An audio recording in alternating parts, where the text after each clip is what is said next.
کراچۍ منوړه هغه د سمندر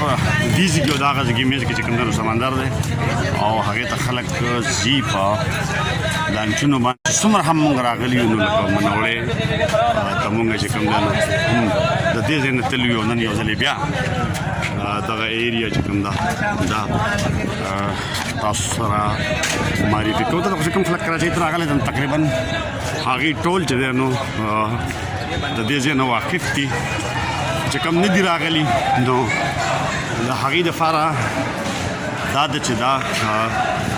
د سمندر وچه دا د کیمانۍ سره او د دې ځای نه خلک چې کوم دی نو منوړه چې دا تقریبا د دې ځای نه پته نه لګي چې څومره لرې ده خو موږ په خپله باندې څو ځله تللي یو او هغه وخت او دا وخت اوس هم چې کوم دی نو سیم پوزیشن دی خلک تاسو ګورئ دا لاندې لانچونه چې دی نو دا ولاړ دي ډکېږي په هغه ځای کې او مستقل دا خلک چې کوم دی نو دغلته ولاړ دی او دا لانچونه راځي دا ډکېږي او د دې ځای کې نه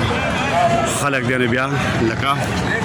अफवा मनोड़ी तजी यहाँ से तकरीबन ये है कि तो हम लोग को 1 किलोमीटर मीटर हम लोग को पता नहीं चलता बाकी ये कि 20 मिनट 15 मिनट का रास्ता होगा 20-15 मिनट का रास्ता होगा लंच में और किराया कितना है आजकल अगर लोकल में जाओगे तो 3 करोड़ में खवारी 2 करोड़ में खवारी खोर में भी खवारी होता है वो बंदे के हिसाब से बिठाते हैं और अपना है स्पेशल हाँ तो उसमें कितना है बोर्ड होगी हाँ सही है पीछे सिर्फ ऊपर लगा होगा कितना होगा किराया आपको क्या करना है मतलब आना जाना करना है जाना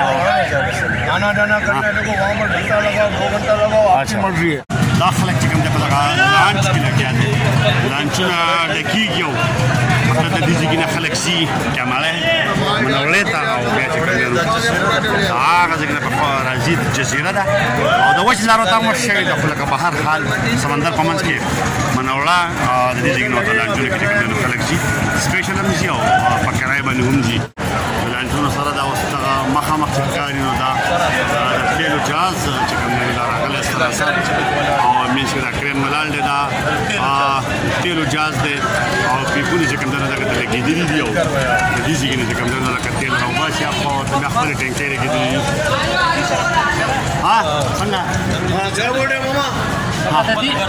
د دې خپل فرق دی که نه دلته نور کارګو جزیره نه ودرېږي دلته تیلو ودرېږي هغه یو مطلب چې دغلته جاز راځي لکه دا پیپونه چې لګېدلي دا به د تیلو جاز وي نور هم ودرېدی شي دي خو ښه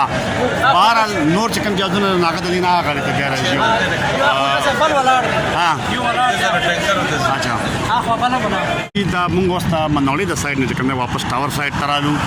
نن زمونږ کوربه چې کوم دی نو هغه ابراهیم خان دی چې کوم دی سوات سره تعلق دی کراچۍ کې ډېر وخت تېر شو ابراهیم خان دا اوس نټي جټي فل او ورسره مخامخ تاسو ګورئ کلپټن هغه تنګ تنګ بلډینګان دي دا ټاور دی ورسره د سمندر دلته ښه سمندر زما په خیال ډېر زیات کم شوی دی خو ها او دغه نه بعد بیا 9 بجو نه بعد بیا دی خیږي خو بیا هم خلک راځي او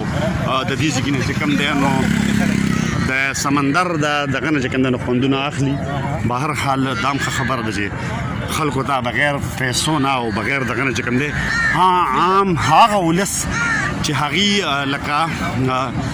بل ځای ته د تلو وس نه لري دلته راشي او لکه د دې ځای نه چې کوم دی نو خوندونه واخلي کمانۍ نټي جټي پل دی او دلته کې چې کوم دی نو فورټ دی دې بل طرف ته دا اوس مخکې چې کوم دی دا کولاو ځای او دلته ټوټل فورټ چې کوم دی دا به ښکارېدو اوس هم تاسو ګورئ جهازونه ولاړ دي